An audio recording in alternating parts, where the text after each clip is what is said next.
واغفر لنا ما مضى يا واسع الكرم.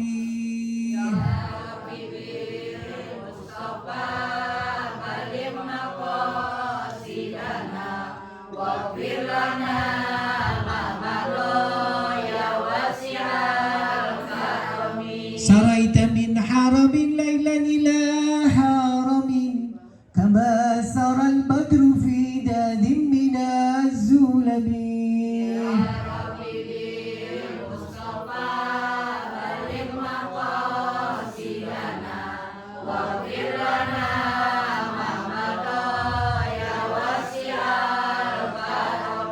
له فررت حبيب الله حجته ومصدر الفوق والعرفان والكرم.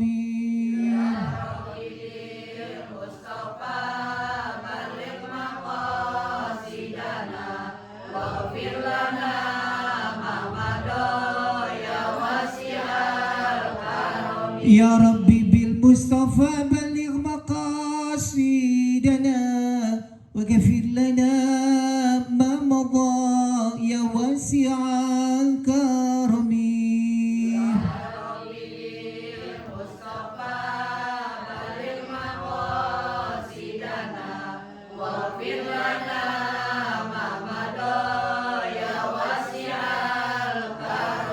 اللهم صل وسلم وبارك عليه.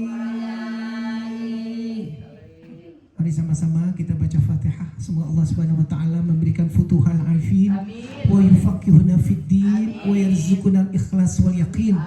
Summa ila ruhi Kyai Haji Abdullah Syafi'i, summa ila ruhi Ummi Hajjah Siti Ramlah. Allahumma ighfir lahum warhamhum wa'afi wa'fanhum. Al-Fatihah.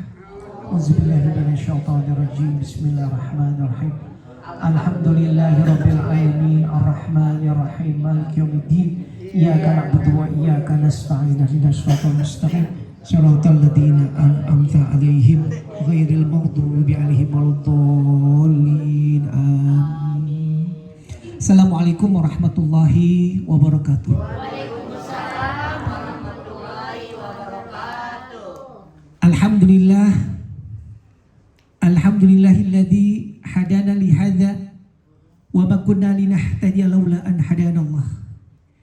Asyhadu an la ilaha illallah wahdahu la syarika lah wa asyhadu anna Muhammadan abduhu wa rasuluhu la nabiyya ba'dah.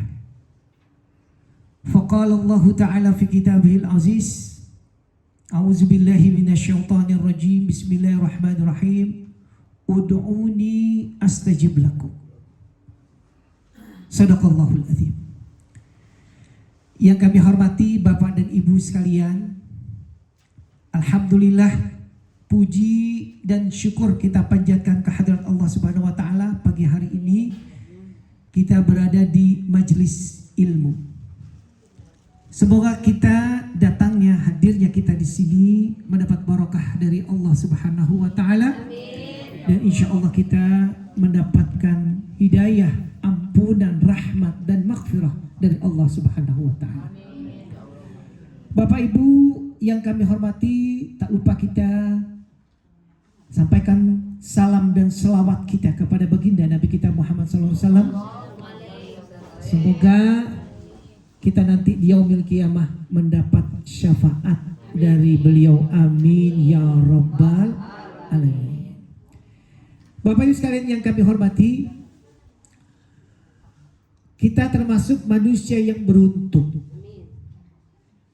Kenapa masih disebut juga kita manusia yang beruntung? Berapa banyak manusia yang menyia-nyiakan waktu berlalu begitu saja. Tidak ada manfaat, tidak ada pahala, tidak ada petunjuk hidayah dari Allah Subhanahu wa taala. Tetapi kita alhamdulillah diberikan hati yang ikhlas, niat yang kencang sehingga bisa sampai di sini. Karena kalau nggak ada niat, nggak bakalan kita sampai di sini. Tentunya ini adalah modal awal kita untuk mencapai keredoan Allah Subhanahu wa taala. Karena semua amal perbuatan, amal pekerjaan harus disertai dengan niat. Nggak mungkin Bapak Ibu kalau nggak niat nggak sampai di rumah Ustadz di sini. Yang jauh-jauh, yang deket-deket. Biar dekat sejengkal, tahu hati kagak nyantel, nggak nyampe di sini. Hatta itu deket doang. Yang diperkirain kalau kita nyambik kelewatan. Kenapa Ustaz? Saking dekat. Nggak nyampe juga Ustaz, nggak nyampe juga. Tapi kalau yang jauh, tapi dengan ikhlas hati yang kenceng, niat nawaitunya lillahi ta'ala, nyampe. Karena semua bermuara dari niat kita. Innamal a'malu binniyat. Makanya itu modal pertama kita untuk mengerjakan amal perbuatan, amal yang soleh, amal yang diridhoi oleh Allah Subhanahu wa ta'ala. Bapak Ibu sekalian yang kami hormati, kita bahas tentang masalah doa. Doa itu dikatakan dalam hadis baginda Rasulullah, ad-doa mukhul ibadah. Doa itu adalah sumsumnya ibadah. Enak benar Ustaz namanya sumsum. Ustaz juga doyan sumsum. Buat disedot-sedot tuh. Ya, biarin dia lupain dulu kolesterol Bu. Mau diapain? Habis enak. Jarang-jarang gak apa-apa Ustaz. Ya gak apa-apa, alhamdulillah. Insya Allah itu menjadi obat buat kita. Karena memang kenapa? Seiringnya waktu berjalan, umur kita bertambah, maka kesenangan kita terhadap dunia mulai dilepas dikit-dikit. Bukan mencengkram terus-terusan, makin tua makin cengkram, kenceng banget. Ya, makanya dilepas-lepasin. Kita dilarang makan, nggak boleh banyak yang lezat-lezat, yang maktek-maktek, yang enak-enak, kudu kurangi. Jangankan gitu, kita pegang benda sesuatu. Dulu kenceng Ustaz pegang, sekarang udah rada kendor. Megangnya kadang-kadang takut terlepas. Kenapa? Memang itu tanda-tandanya kita semua kembali kepada Al-Khaliq Allah Subhanahu wa ta'ala. Yang tadinya rambutnya hitam semua jadi putih. Biar Ustaz dicat sekalipun numbuh lagi. Terus kulitnya yang tadi kenceng, kendor, kisut, peot. Kenapa Pak Ustadz begitu? Karena itu merupakan adalah yang memang sudah waktunya kita harus melepaskan seluruh ikatan kita, cengkeram kita terhadap dunia. Karena itulah apa namanya?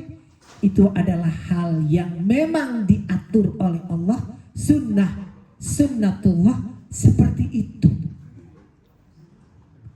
Mustahil kalau orang sehat-sehat terus, nggak ada aja. Biar kita juga olahragawan, olahragawati juga pasti ada meluang-meluang dikitnya. Apalagi kita nggak pakai olahraga. Betul nggak Bu? Jadi memang begitu, kita harus kudu melepaskan kesenangan kita, keinginan kita kepada dunia. Itu memang sudah diatur sunnatullah. Silih berganti, semua nggak ada yang abadi. Jabatan nggak ada abadi, popularitas juga nggak ada yang abadi. Semuanya, kekayaan pula nggak ada yang abadi. Semua silih berganti, nggak ada yang seumur hidup, nggak ada.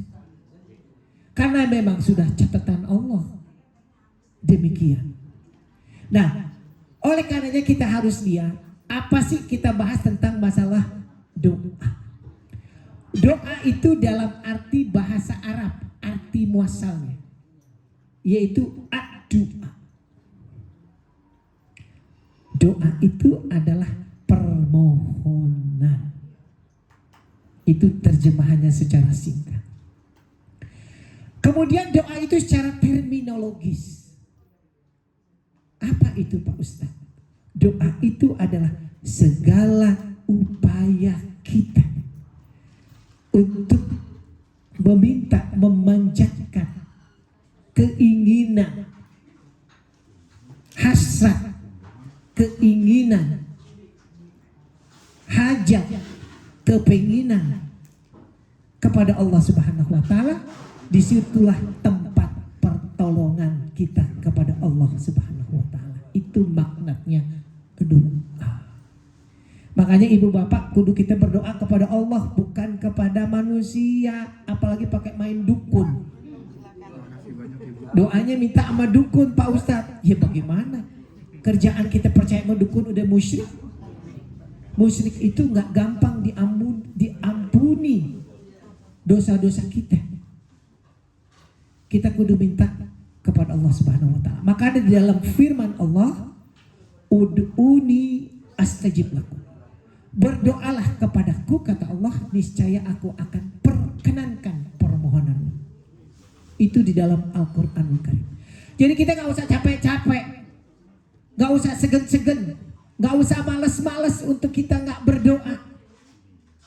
Terus kita berdoa. Meskipun Allah tidak semua dikabulkan di dunia permohonan kita. Semua itu tergantung dari Allah yang punya kuasa. Kalau andaikan tidak diperkenankan doa kita selama hidup di dunia, berarti doa kita nggak sia-sia juga, disimpan oleh Allah, diberikan nanti di akhirat. Jadi doa itu ada dua, ada yang dikabulkan di dunia, ada juga yang disimpan Allah, yang Allah kasih nanti kalau kita hidup di akhirat. Jadi nggak ada yang sia-sia dari permohonan doa kita. Oleh karena kita jangan segen-segen, jangan malas-malas. Minta doa kepada Allah. Karena ada jaminan janji Allah yang tadi saya katakan dalam firman Allah, ud'uni astajib lakum. Berdoalah kepadaku, niscaya akan diperkenankan permohonan kita. Jadi nggak ada yang sia-sia. Ada beberapa waktu dan tempat di mana diijabah doa-doa kita kepada Allah Subhanahu wa taala. Jadi doa itu nggak sembarangan kita panjatin. Tentunya juga ada tempat, makamnya, waktunya yang memang diutarakan oleh baginda Nabi kita Muhammad SAW. Di dalam hadis dikatakan ada beberapa waktu yang dianjurkan untuk kita memanjatkan doa kepada Allah Subhanahu wa taala. Yang pertama adalah pada waktu kita habis melaksanakan sholat 5 waktu. Jadi kalau habis salam, jangan keburu ngibrit dulu. Ya, doa. Nah, itu perlu harus diingatkan. Kemudian juga, kapan lagi Pak Ustadz? Kemudian doa pada waktu tengah malam. Itu juga pada saat kapan Pak Ustadz kita tahajud, itu paling juga termasuk bagus untuk kita memanjatkan doa-doa kita. Karena kita memang butuh sandaran kepada Allah Subhanahu wa taala. Karena kita nggak ada daya upaya. La haula wala quwata illa billah. Nggak ada daya upaya kecuali pertolongan Allah. Manusia kita sandarkan nggak jadi andalan buat kita. Kadang-kala kita sandarkan kepada manusia, berharap kepada manusia, siap-siap kita dikecewakan oleh manusia. Jadi ibu bapak, nggak boleh kita gantungkan harapan kita, sandarkan kita kepada manusia. Karena siap-siap kita akan mendapatkan kekecewaan. Kalau kita sandarkan permohonan kita kepada manusia, boleh jadi dikabulkan sama dia, boleh jadi gak dikabulin. Yang akhirnya apa Pak? Ngambek.